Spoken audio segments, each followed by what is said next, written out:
Okay so hi everyone, नमस्कार। चलिए तो आज हम बात करते हैं गॅस्ट्रॉक्निमियस मसल के बारे में। तर आज आपण गॅस्ट्रॉक्निमियस मसल बद्दल बोलणार आहोत। तो सबसे पहले तो हम ये बात करेंगे कि गैस्ट्रोक्नीमियस ये जो नाम है वी क्यों है ऐसा। तो गैस्ट्रोक्नीमियस का एटिमोलॉजी समझ लेते हैं। गैस्ट्रोक स्प्लिट कर लेते हैं, गैस्ट्रोक्नीमियस है, गैस्ट्रोक एंड नीमियस, राइट। तो ये गैस्ट्रोक मतलब क्या है? गैस्ट्रोक यानी कि बेली शेप। तो लेग रीजन में, लेग रीजन मतलब कौन सा? तुम्हारा नी जॉइंट और एंकल जॉइंट के बीच का जो रीजन है उसको लेग बोला जाता है। तो ये जो गैस्ट्रोक्नीमियस है ये मसल होता किधर है? लेग के पोस्टीरियर साइड में होता है, यानी कि लेग के पीछे के साइड में होता है। ओके, तो ये जो गैस्ट्रोक्नीमियस है, गैस्ट्रोक मतलब क्या है? गैस्ट्रोक मतलब बेली। तो ये लेग का बेली है, ऐसा तुम समझ सकते हो। डब्ल्यू शेप जो दिखेगा ना तुम्हें मसल, वो तुम्हारा है गैस्ट्रोक्नीमियस मसल, राइट। तो गैस्ट्रोक मतलब बेली एंड नीनियस यानी कि लेग से जुड़ा हुआ। तो जैसे मैंने बोला, लेग मतलब क्या? तुम्हारा नी और एंकल के बीच वाला रीजन, और लेग के बराबर पीछे के साइड में तुम्हारा गैस्ट्रोक्नीमियस ये मसल रहता है, राइट। तो अभी हम समझते हैं इसके ओरिजिन इंसर्शन के बारे में, यानी कि इसके अटैचमेंट के बारे में। जुड़ा किधर है, बराबर इंसर्टेड कुठे आहे, सगळं समझे। तो ये जो गैस्ट्रोक्नीमियस मसल है, इसका ओरिजिन कहां से हुआ है? तो सबसे पहले तुम्हें समझना पड़ेगा थाई रीजन। थाई रीजन मतलब कौन सा रीजन? जो हिप जॉइंट और नी जॉइंट के बीच का रीजन होता है उसको थाई एरिया बोला जाता है। और थाई एरिया में ही रहता है तुम्हारा थाई बोन, जिससे फीमर हड्डी बोला जाता है। Femur is the longest, strongest and what you call largest bone in the human body, right. तो लॉन्गेस्ट और स्ट्रॉन्गेस्ट हड्डी जो है वो है तुम्हारा फीमर, बराबर।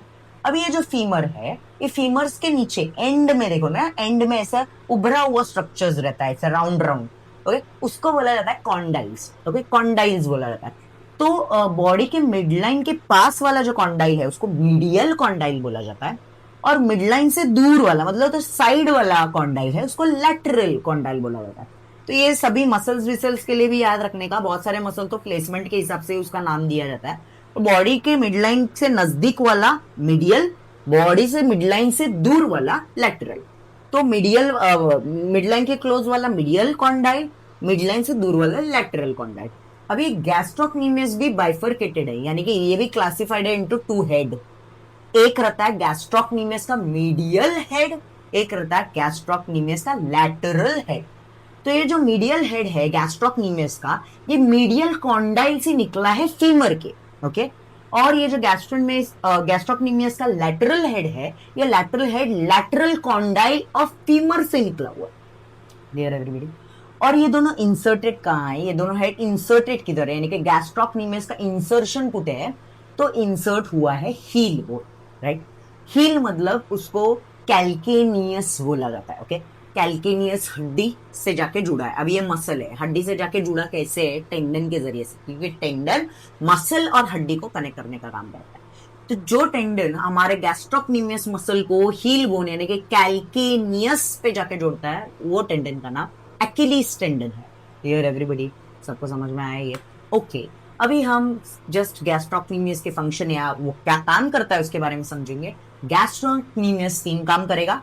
पहला, प्लांटर फ्लेक्शन। प्लांटर फ्लेक्शन यानी कि टोस टिबिया बोन से दूर जाना, ये जो मूवमेंट है ना उसको बोला जाता है प्लांटर फ्लेक्शन।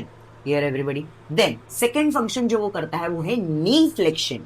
ओके, नी को बेंड करना, नी फ्लेक्शन करना, वो गैस्ट्रोक्नीमियस का काम है। और इसका तीसरा फंक्शन है, तीसरा फंक्शन प्राइमरी फंक्शन नहीं है, बट गैस्ट्रोक्नीमियस का जो मीडियल हेड है वो थोड़ा बहुत फुट का इनवर्जन करता है। इनवर्जन यानी इनसाइड आना, के इनवर्जन करने का काम करता है।